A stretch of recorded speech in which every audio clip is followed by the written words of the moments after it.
Wordtune or Grammarly?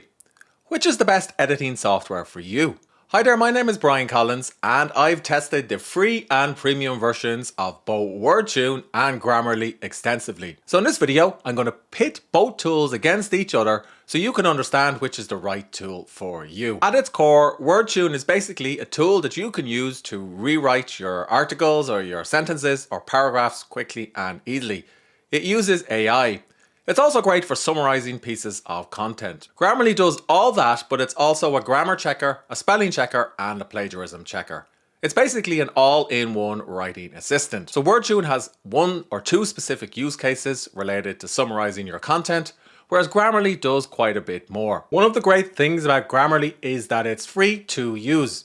So basically, if you visit grammarly.com, you can install the plugin to your browser of choice, and then you get access to the grammar checker, the spelling checker, and also now to Grammarly Go, which is its AI assistant, and that's all free. Then when you're ready and you want some additional grammar checks, some spelling checks, the ability to apply full sentence rewrites at a click, a plagiarism checker, and some context behind your mistakes, you can upgrade to a premium subscription. Now usually this premium subscription costs $30 per month. However, you can save money if Grammarly are running a promotion, or if you pay for an annual subscription, you can pay $12 per month. I also have a Grammarly discount, meaning I earn a small commission if you use it, and I'll put a link to that in the notes below this review. You can also take out a Grammarly business subscription. I won't focus too much on that in this video, but that starts at $15 per month per user if you take on an annual subscription. And it basically does everything that the Grammarly premium version does, except you can give secure access to team members. If you're interested in Grammarly Business, I have another video on the channel where I go into more detail about what exactly it does and who it's for. The pricing of Wordtune is somewhat comparable to Grammarly. So like Grammarly, you can try it for free and install it for your browser of choice. And if you don't want to install it on your browser of choice, you can simply visit the Wordtune homepage, paste in some text, and it'll automatically rewrite it for you, a little bit like Grammarly Go. The amount of times you can do this is of course limited if you're on the free or basic version. Basically, you can only rewrite 10 short pieces of content a day. Once you've played around with the free version of Wordtune and you're ready to use it more extensively, you can take out a premium subscription and basically rewrite as much content as you want and get access to additional tools for casual and formal tone and for shortening and expanding your sentences. Now that starts at $9.99 per month if you pay for the entire year up front. In other words, $120. If you just want to pay a monthly subscription for a once-off project, that'll cost you $24.99 per month. So in both cases, it's a little bit cheaper than Grammarly. However, you're not getting access to the same amount of features and tools as I'll show you in a few moments. It's pretty easy to get up and running with Wordtune, and it works much like Grammarly. Basically, visit the website and add the plugin to your browser of choice and log in or create an account with your best email address. And then it'll give you a series of tooltips or prompts that explain how it works. And it'll also encourage you to pin the Wordtune extension to your browser. And you'll also want to do this if you're installing Grammarly. Once you've done all of that, you can choose between the free version and the premium version. So off camera, I'm going to take out a premium subscription. Once you've taken out your premium subscription, or even if you're just using the free version, you can decide if you want to install Wordtune for any of these applications as well, and it'll help you rewrite your text. So let's look at some of these use cases. I took an article of about 600 words that I wrote some time ago that explains how to decide what to work on next. Now you'll notice this article has a few grammar and spelling errors, and I've included these so you can see one of the key differences between Wordtune and Grammarly. So Wordtune is not going to find and fix common spelling errors and grammar mistakes. I'll still need to fix these myself, or perhaps use Wordtune in conjunction with Grammarly. And that's why a lot of these words and phrases are underlined. Instead, what Wordtune is going to do is to help me revise or rewrite parts of this article that I could potentially use for a newsletter, for social media, or for simply repurposing a piece of content. To get the most out of Wordtune, go ahead and write the first or second draft of your article and get it into a place that you're reasonably happy with. Or alternatively, you can take an article that somebody else has already written that you want to rephrase using Wordtune. Now you can use the plugin to do this, or you can do it in the Wordtune editor. So simply paste in your text and then highlight it, and then the Wordtune icon will appear, or you can simply press rewrite. Now Wordtune will give you 3 different options that you can pick from. And you can see that it's proposed the words and sentences to rephrase in purple. So it's changed the first sentence from "I spend a lot of time considering what creative and business projects to start next" to "Every day I think about what creative and business projects to start next." And if I'm happy with this, I can copy it to my clipboard and then I can overwrite this text. You can also adjust the suggestions that Wordtune comes up with by changing your preferred tone of voice. And you can also rephrase entire paragraphs too. When you're rewriting your sentences, you can also choose between 2 tones of voice, casual and formal. So again, just highlight the sentence in question and select what tone of voice you want. You can see here it's changed the sentence to "Getting greedy makes me think about," whereas if I change the tone of voice to formal, it comes out as "When it comes to creative and business projects, I have a tendency to." Not sure there's a huge difference between these 2 proposals. However, perhaps it is a little bit more indirect than the first suggestion. You can also use Wordtune to expand or shorten sentences. So if I click on expand, again, I'll get a number of options that I can pick from if I want to elaborate on this specific idea.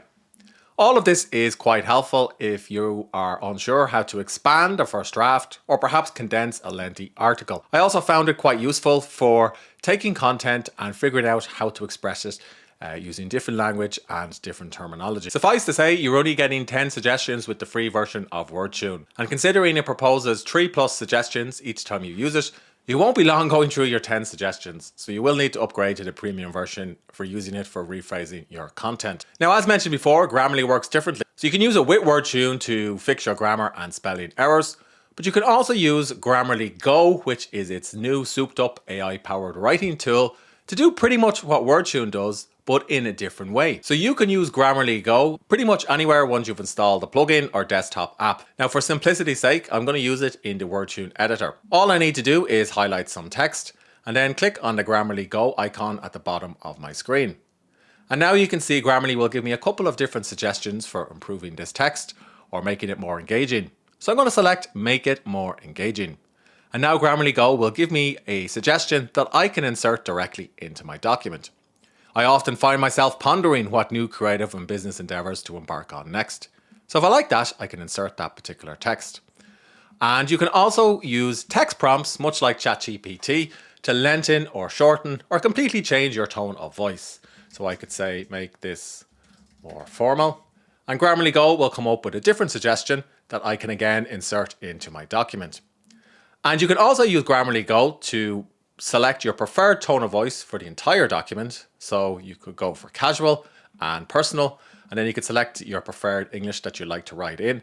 Click use this voice, and then Grammarly Go's suggestions will change automatically.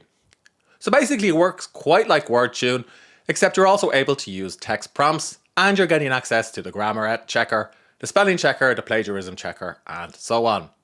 Now this is a brand new feature from Grammarly, and my takeaway from using it is that it just makes more sense and it's more valuable to use one tool for your grammar, spell checking and editing needs, and also for rephrasing, rather than alternating between 2 different tools. Wordtune is exceptionally useful for rephrasing content. However, sometimes it's hard to know what you should rephrase because you got to read through it and then figure out the intention of the piece and then consider what your reader wants. So often you need the help of a human editor to provide you with that type of feedback if you're not sure what to do next. So again, this is a problem that Grammarly Go is attempting to address. So if I open the Grammarly Go icon and click on Identify Gaps, it'll actually scan the entire article and give me some prompts that I can use for rewriting the article.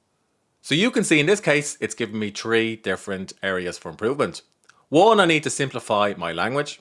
2, I need to add more specific examples of creative or business endeavors to the article. So that's what the article is all about. And 3, I need to include specific tips and strategies for staying motivated and committed to our project. That's the type of qualitative feedback you would get from a human editor, and it's beyond what Wordtune can do. Whether or not you value this type of feedback does depend on how experienced a writer you are and what you're using your content for and who your audience is. Wordtune does offer a feature that Grammarly doesn't have yet. Basically, you can summarize an article that you've found online or a piece of content that you find engaging. So let me show you an example. Here is an article on the Irish Times, which is the national newspaper in Ireland.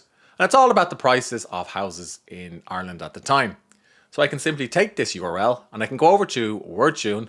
I can click paste link, and then Wordtune will take a few seconds to scan through the article, and then it'll give me a bullet point summary. So basically, if I've come across a piece of content that I want to incorporate into my own content, but I'm finding it hard to extract the key points and ideas, this will provide me with a few bullet points that I can potentially use. And of course, I can re-summarize these bullet points if I'm not happy with them, copy them to my clipboard, and even add my own notes and annotations. So this will be quite useful if I was briefing another freelance writer, or perhaps if I was writing something where I was referring to multiple different external sources. Now, I don't recommend that you take content and start rephrasing it and using this feature in Wordtune to pass somebody else's work off as your own. Instead, always remember to put in your citations and sources. And that actually brings me to another feature that Grammarly has, which Wordtune doesn't. So basically, you can use Grammarly to run plagiarism checks on your work. The plagiarism checker is a Grammarly premium feature, but once you click on the plagiarism checker, it will basically scan your work or the work that you're checking against millions of web pages online, and it'll provide you with a link if there's an instance of accidental or perhaps deliberate plagiarism. That's not something Wordtune does, and considering Wordtune is rephrasing or focuses on rephrasing content, that's perhaps a feature I'd like to see them include at some point. As useful as paraphrasing software is, you can now paraphrase much more easily using ChatGPT. So basically, you could take a draft of an entire article or sections of an article and give it a prompt like paraphrase this article or paraphrase this section or summarize it, and ChatGPT should produce a response that you can use. So you could paraphrase it as simply another article or even as a blog post with headings, subheadings and headlines. And then this will help you during the editing and revising process. So in other words, you could use a grammar checker like Grammarly or just edit the work yourself, and then use or combine your workflow with ChatGPT to produce content that you can publish in a variety of different places. It's a real time saver. And it did make me think that this is why Grammarly has rolled out Grammarly Go, because they want to enable writers and anybody who works with the written word to rely on AI to save a little bit of time with the paraphrasing process and also to improve the quality of their work. My takeaway from using the free and premium versions of Grammarly is that they're both great tools. Wordtune is useful if you find yourself summarizing or rephrasing other people's content, or perhaps if you want to rephrase a blog post that you've written or repurpose it for social media or for your email list or for elsewhere online. It's pretty easy to use too, but to get the most value from it, you will need to take out a premium subscription. I also like that you can paste the URL into Wordtune and it'll quickly produce a summary. This is quite helpful during the research process. Grammarly, however, is a best-in-class writing assistant. For just a little bit more than Wordtune, you're getting a spelling checker, a grammar checker, and a plagiarism checker. But you're also getting the ability to generate full sentence rewrites with an AI-powered writing assistant. And with Grammarly Go, you can pretty much do everything that Wordtune does. To be honest, the only thing that Grammarly seems to lack at the moment is the ability to put in a URL and summarize it in different words or using different phrases. Personally, I prefer using Grammarly. However, you can use both tools. As mentioned previously in the video, you could edit your article with Grammarly and then you could paste the results into Wordtune if you want to spend a bit of time rephrasing it or revising it. I also like Grammarly because you can install it on your desktop computer, whereas Wordtune is confined to the web browser.